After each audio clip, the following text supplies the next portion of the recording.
Welcome to the Alex Salmond Show. Outside the House of Commons where the Brexit endgame is being played out. 'Twas the night before Christmas and all through the house not a creature was stirring, not even a mouse. But in this house it hasn't been quiet over the last few weeks, it's been chaos.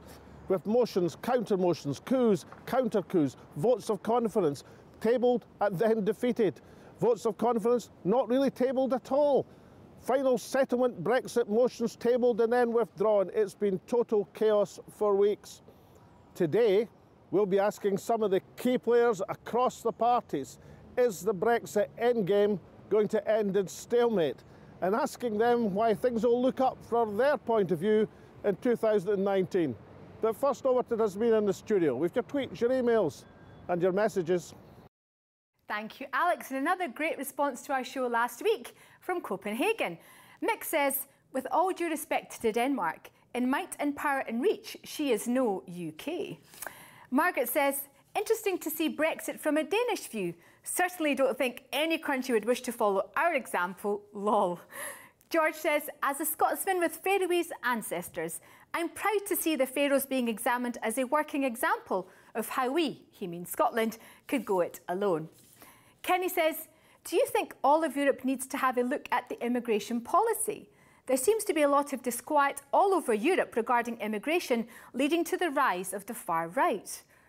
And finally, we hear from Craig, who says, people saying they're fed up with Brexit after 2 years. Some of us have been campaigning for independence for 10 times as long. Hashtag never give up. I quite agree, Craig. Now, last week, Alex compared Prime Minister Theresa May's approach to the Commons vote to the charge of the Light Brigade in the Crimean War.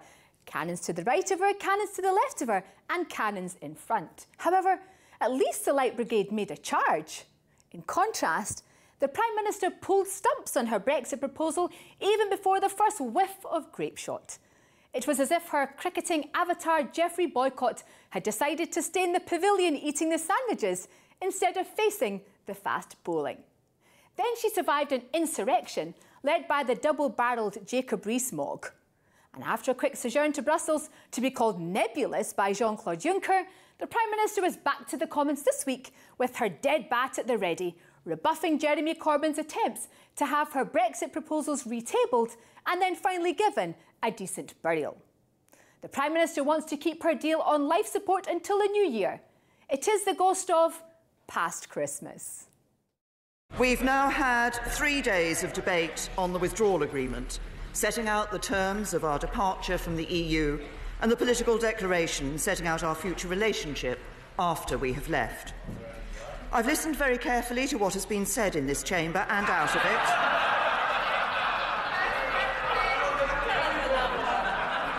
To what has been said in this chamber and out of it by members from all sides. From listening to those views, it is clear that while there is broad support for many of the key aspects of the deal, on one issue, the Northern Ireland backstop, there remains widespread and deep concern. As a result, if we went ahead and held the vote tomorrow, the deal would be rejected by a significant margin. We will therefore defer the vote scheduled for tomorrow and not proceed to divide the House at this time. So the Theresa May Brexit charge faltered in the face of the enemy political cannon. Alex talks to one of the MPs who was firing the biggest guns, Sammy Wilson of the DUP. Sammy Wilson, this week the Labour leader has tabled a motion of no confidence in the Prime Minister, not going to be taken this week but could be taken in the new year. Is that a motion that the Democratic Unionist Party could support? No, it's not. And I mean, our main focus now is not on changing the Prime Minister, on changing the government, but on changing the government's policy. It's a misguided policy. It's a policy which doesn't marry up to its manifesto commitments, to the commitments it's made to the people in Northern Ireland. This is too important for us. And we believe that the important thing is to get this deal defeated, to keep as many people on board as possible. That means keeping Conservative supporters on board, and that's what we'll be doing. But no weakening of the DUP opposition to the May proposal or anything that contains a backstop which opens up a differentiation between Northern Ireland and the rest of the UK? No, absolutely not. In fact, we believe that by engaging in these political games, we'd be weakening our position, because we may annoy some people in the Conservative Party who are currently supporting us. So our main focus is getting this agreement stopped, and whatever it takes to do that, we'll do it. And we don't believe that supporting motions of no confidence in the Prime Minister is a route to that. The way to do that is to ensure that we keep as many people on board, people who have already made it publicly clear that they will oppose this agreement when it comes to the House of Commons, whenever that happens in early January. How could the Prime Minister misread the signals from the Democratic Unionist Party so completely? Well, I think that, first of all, she's not very good at reading any political signs. Look at the disastrous general election she led her party into. She has ignored the warning signs within her own party, and she certainly was never, ever able to claim that we were ambiguous, or, to use the current term, nebulous, in the information we gave to her from day one, and that was that we were going to leave and we would support a policy which made sure we left the European Union in respect of the wishes of the people of the United Kingdom, and secondly that Northern Ireland left at the same time and left under the same conditions. Why did she go in a different direction? Did she listen to her civil servants? Did she listen to those advisors around her who thought we were bluffing? They know now we're not bluffing. So looking at the new year and how the Commons extracts itself from this impasse, your position is that the Theresa May deal is effectively dead. It can't get your support. Would I be right in saying that the main issue for the Democratic Unionist Party is not the hardness or softness of Brexit, but is that your Brexit is the same as the rest of the United Kingdom's Brexit? Well, I think there are two issues there. First of all, yes, our Brexit has to be the same as the United Kingdom's Brexit. But secondly, the Prime Minister did make a commitment to the people of the United Kingdom that when we were leaving, we'd be taking control of our own borders, we'd be taking control of our money, we'd be breaking free from the European Customs Union and single market, and that's the kind of Brexit we want to see her delivering. So are you saying if the Prime Minister was tempted to veer towards the Norway Plus or Norway Minus or some sort of near Norway type deal, then that wouldn't find favour with the DUP? No, it wouldn't. I mean, it's been made perfectly clear that a Norway-style deal would still require what the EU say, special arrangements on the border between Northern Ireland and the Irish Republic. Norway's deal was all about Norway eventually joining the EU as a full member. We want to leave the EU. So it's kept out of it for the last 45 years. That's a very, very significant point you're making, Alex, because it was meant to be a temporary arrangement, just as the backstop is meant to be a temporary arrangement. And I don't want in 45 years' time to be saying, oh, there was a temporary arrangement. It was never meant to be used, only an insurance policy, but it would be done away with eventually, and 45 years we're still stuck in it.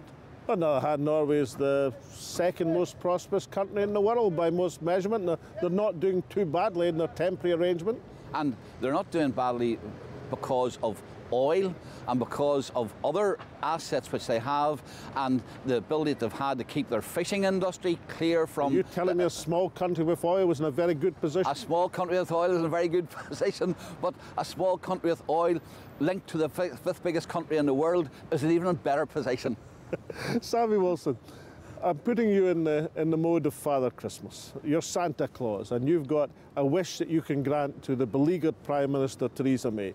What would that wish be for the Prime Minister? Well, my wish would be that she would find the kind of resolve that she is demonstrating against her own party members and apply it when she goes and talks to Barnier and co. If she could show that resilience and that resolve and that backbone, then I think she'd send those EU negotiators scurrying for their pen and paper to get a deal which is good for the United Kingdom and good for Europe. Sammy Wilson. Okay. Merry Christmas. Thanks very much. Well, not much seasonal cheer for Theresa May or indeed the Labour Party from the DUP. Alex asked top Labour MP Chris Williamson to explain the opposition's strategy. Chris Williamson, a lot of people have been quite surprised by the Labour leadership tactics this week, tabling a vote of confidence in the Prime Minister, which doesn't have priority in parliamentary business, as opposed to tabling one in no confidence in the government, which would have. Can you explain what's going on in terms of Labour's thinking? Well, it's the Prime Minister who's in the frame. I mean, she's the one who's been dragging her feet. And I think the feeling was that it was appropriate to table a motion of no confidence in her premiership. She's clearly not fit for purpose. She's somebody who has completely destroyed these negotiations, it seems to us, in relation to the European Union and Britain's relationship with the EU. And I think as far as putting a vote of no confidence in the government at this stage is concerned, I know some people have been arguing that we should do that. It's because they want to get on to this whole issue about a second referendum, and frankly I don't think that's a sensible way to proceed. So are Labour in talks with the Democratic Unionist Party to see if there is a means of agreement by which a successful vote of no confidence could be laid? Well, I've not been party to any conversations, but it was significant that one or two of the DUP spokespeople seemed to be talking in fairly complimentary terms, I think, about Jeremy Corbyn. And interestingly, some of the DUP commentators and supporters have been posting online to suggest that Jeremy Corbyn appears to be speaking more in sort of a unionist terms than the Conservative Party, and a sort of a challenge of the Conservative Party, the Conservative and Unionist Party. It's how on earth they managed to get themselves into this situation. So I do think it's a possibility. Clearly they've got no truck with this deal that Theresa May has negotiated, and I think in those circumstances, if indeed the deal is voted down, and we think there's a good chance that it will be, then we feel that there might be an opportunity of getting a vote of no confidence. Then we've got a fortnight. Parliament has a fortnight in which to see whether an alternative administration could be stitched together, and if that's not possible, then we get a general election. And I think, frankly, it's a general election what we need to end this impasse that we're stuck in at the moment.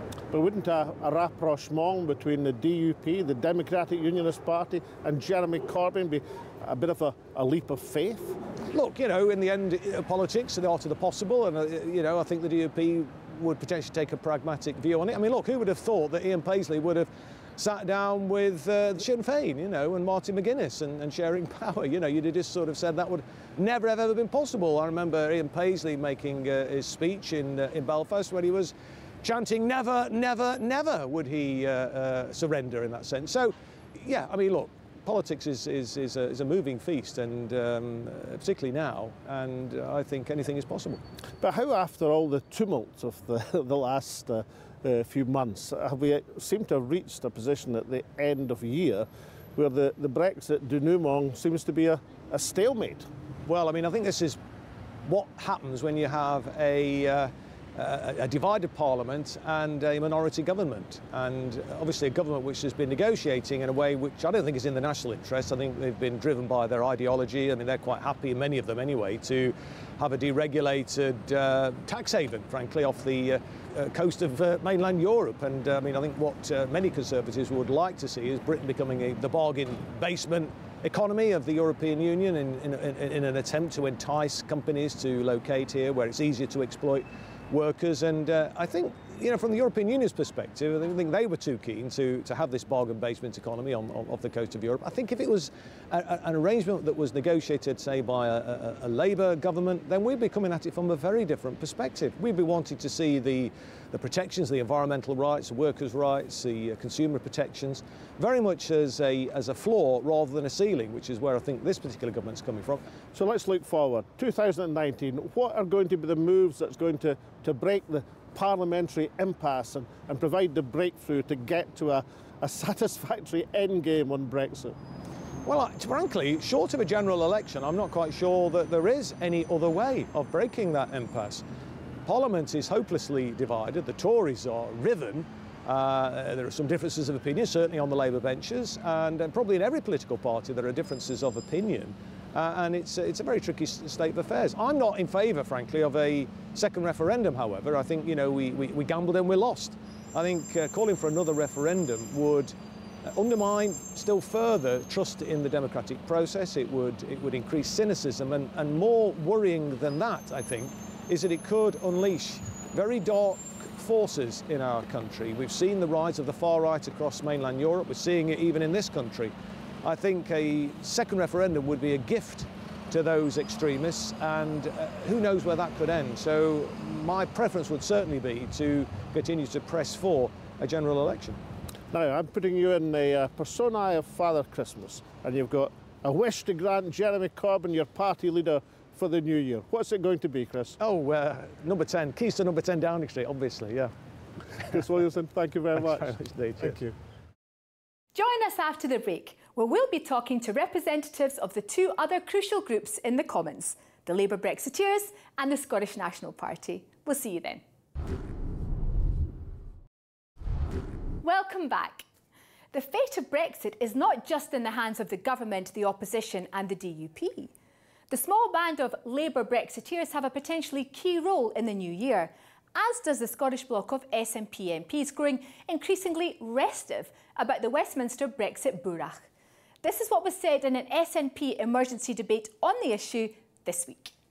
But in Scotland, as new polls show, independence within the EU is preferable to Scotland being dragged out against its will. Yeah. It's quite clear we need our own independence referendum and let the people of Scotland decide our future. Yeah. The Labour Party needs to lead. It is the biggest opposition party in this House. It needs to step up and coordinate the opposition, which is here on these benches and in those benches too, in order to defeat these proposals. The government is running down the clock.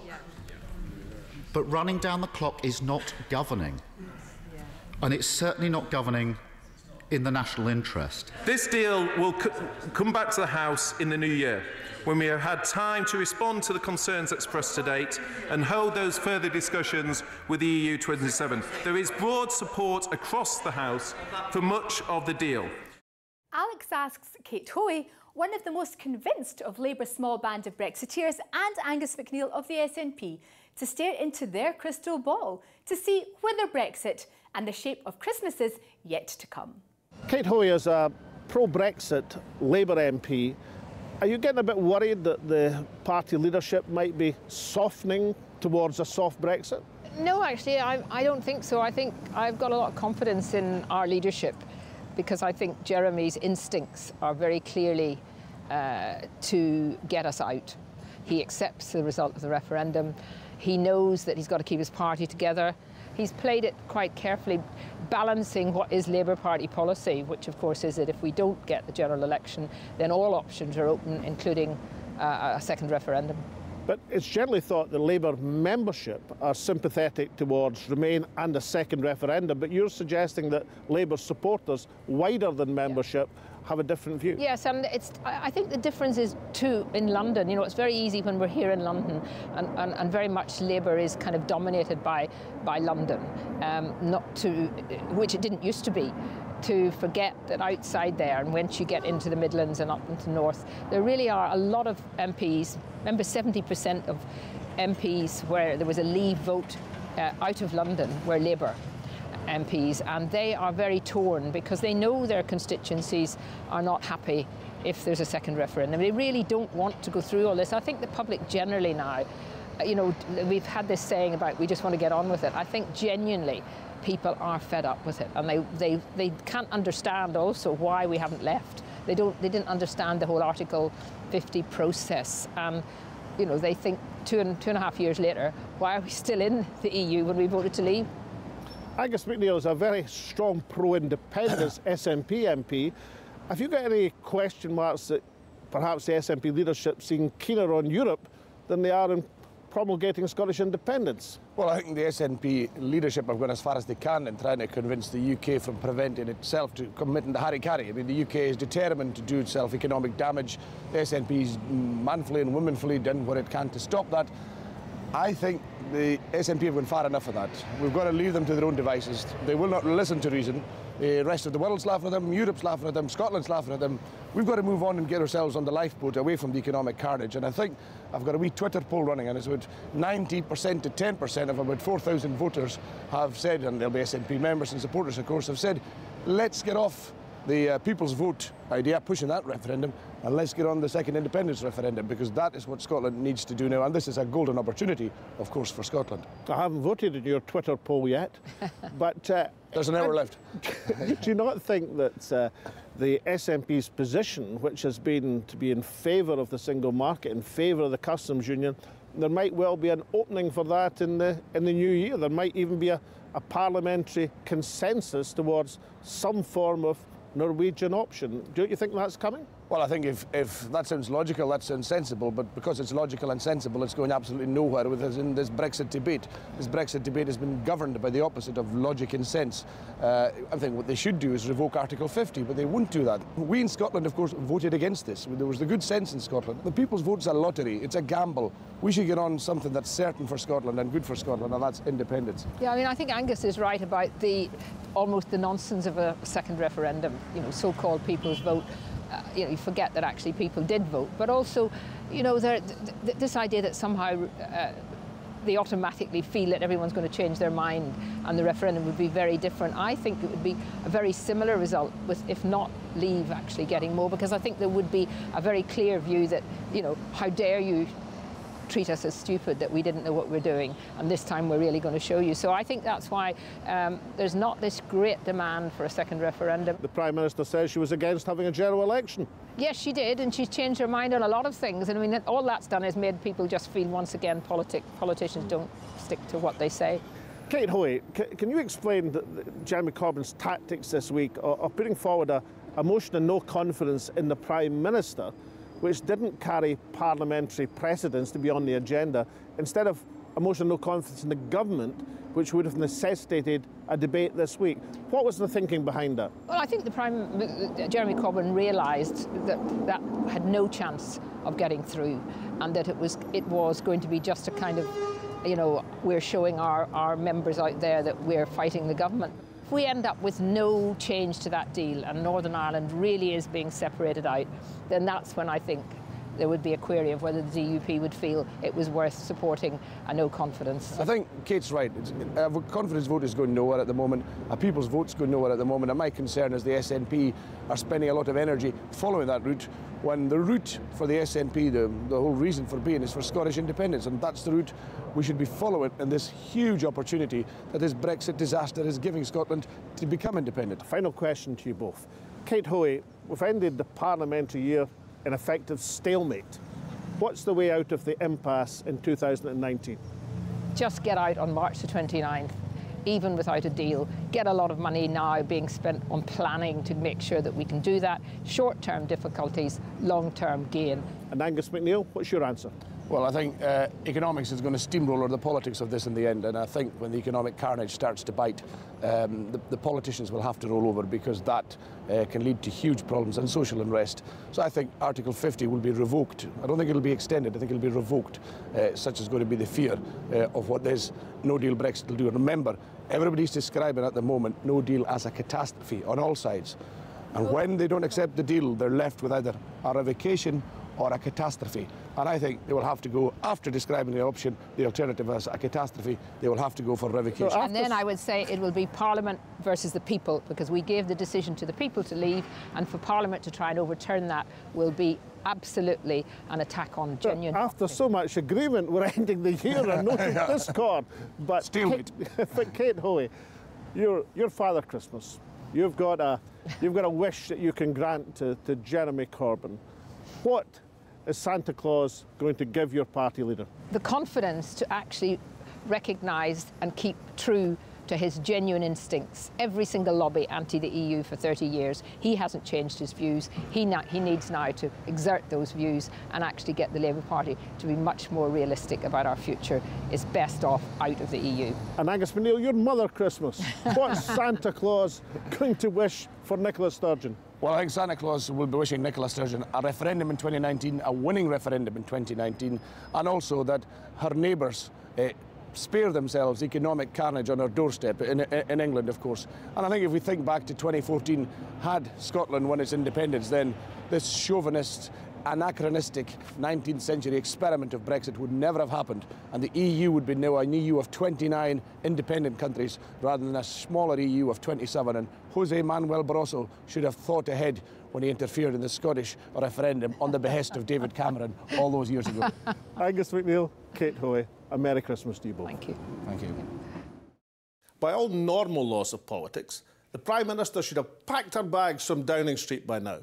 Instead, she's wrapping her Christmas presents and hoping that the turn of the year brings a turn of her political fortunes. But merely hanging on and hoping for the best is hardly an answer to Britain's Brexit imbroglio. There is no majority in Parliament for the May deal or anything that resembles it.